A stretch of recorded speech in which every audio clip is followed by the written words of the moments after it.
Hi hello welcome to குட்டி பாண்டி. இன்றைக்கி நம்ம என்ன பார்க்க போகிறோம் அப்படின்னா, கல்யாண வீட்டு ஸ்டைலில் சாம்பார் வைக்கிறது அப்படின்னு சொல்லிட்டு தான் பார்க்க போகிறோம். நம்ம கல்யாண வீட்டு சாம்பார் சாப்பிட்ணுன்னா கல்யாண வீட்டுக்கு தான் போகணுன்னு என்ன அவசியமா, நம்ம வீட்டிலே வச்சு சாப்பிட்லாம். வாங்க எப்படி வைக்கலாம் நம்ம பார்க்கலாம்.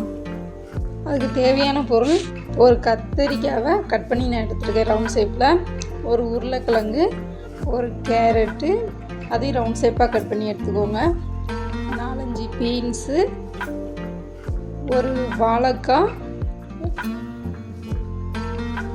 சின்ன வெங்காயம் ஒரு 10 உள்ள எடுத்துக்கோங்க, அதுக்கடுத்து ஒரு தக்காளி பழம், பச்சை மிளகாய் ஒரு 2,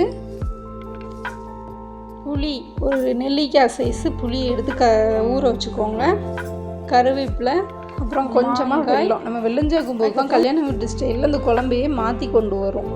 ஆல்ரெடி நான் பருப்பு வேக வச்சு எடுத்துருக்கேன். பருப்பு வேக வைக்கும்போதே நான் பூண்டு, மஞ்சப்பொடி, காயப்பொடி எல்லாம் போட்டு வேக வச்சு எடுத்துட்டேன். இனிமேல் ஸ்டவ் ஆன் பண்ணி எண்ணெய் ஊற்றி, எண்ணெய் காஞ்ச உடனே கடுகு போட்டு, கடுகு நல்லா பொரிஞ்ச உடனே வெந்தயம் கொஞ்சமாக சேர்த்துக்கணும். வெந்தயம் நல்லா செவக்கட்டும்.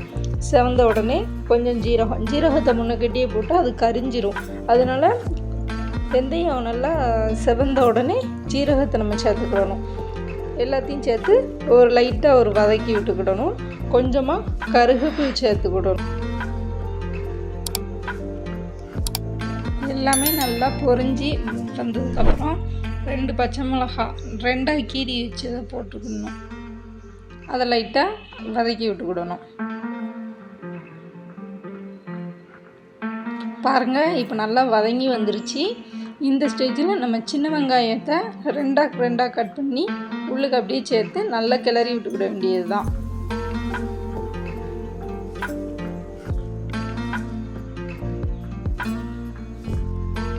சின்ன வெங்காயம் நல்லா கிளறி விட்டதுக்கப்புறம் தக்காளி பழத்தை ஒரு பழத்தை சேர்த்துக்கிடலாம்.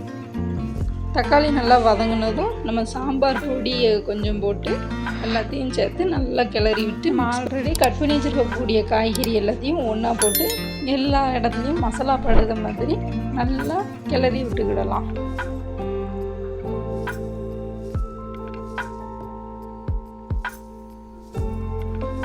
பாருங்கள், இப்போ எல்லா இடத்துலையும் மசாலா நல்லா பரவிருச்சு. இந்த ஸ்டேஜில் கொஞ்சமாக உப்பு நம்ம சேர்த்துக்கணும். அப்படின்னா தான் காய்கறியில் உப்பு நல்லா பிடிக்கும். பருப்பு வேக வச்ச தண்ணியையும் புளி கரைசலையும் 2ஐயும் ஒன்றா நான் மிக்ஸ் பண்ணி வச்சுருக்கேன். பாருங்கள், இப்போ அதையும் ஒன்றா ஊற்றி நல்லா மிக்ஸ் பண்ணி விட்டுக்கோங்க. நல்லா ஒரு கொதிச்ச உடனே இந்த ஸ்டேஜில் மாங்காய் போடணும். மாங்காய் கொஞ்சம் பெரிய சைஸாக இருந்தால் தான் நம்ம சாப்பிடும்போது அந்த டேஸ்ட்டு இன்னும் சூப்பராக இருக்கும். மாங்காய் சாப்பிடும்போது பாருங்கள், இந்த டயத்தில் நல்ல ஒரு கொதிச்சிருச்சு. கொதிச்சோடனே நம்ம ஆல்ரெடி வேக வச்சுருக்கக்கூடிய பருப்பை ஒன்றா சேர்த்து நல்லா மிக்ஸ் பண்ணிக்கிட வேண்டியது தான். வேக வச்ச பருப்பும் ஒரு கொதிச்சிருச்சு. அந்த வெல்லம் குட்டியாக இருக்குல்ல, அந்த குட்டியாக இருக்கக்கூடிய வெல்லத்தையும் இப்போ நம்ம ஒன்றா சேர்த்து நல்லா மிக்ஸ் பண்ணிட வேண்டியது தான். அவ்வளோதாங்க, சாம்பார் ரெடி. நம்ம கல்யாண வீட்டு சாம்பார். இந்த மாதிரி கல்யாண வீட்டு சாம்பார் சாப்பிட நம்ம கல்யாண வீட்டுக்கு தான் போகணுன்னு அவசியமாக எப்படி, நம்ம வீட்டிலே டெய்லி கூட வச்சு சாப்பிட்லாம். தேங்க்யூ ஃபார் வாட்சிங்.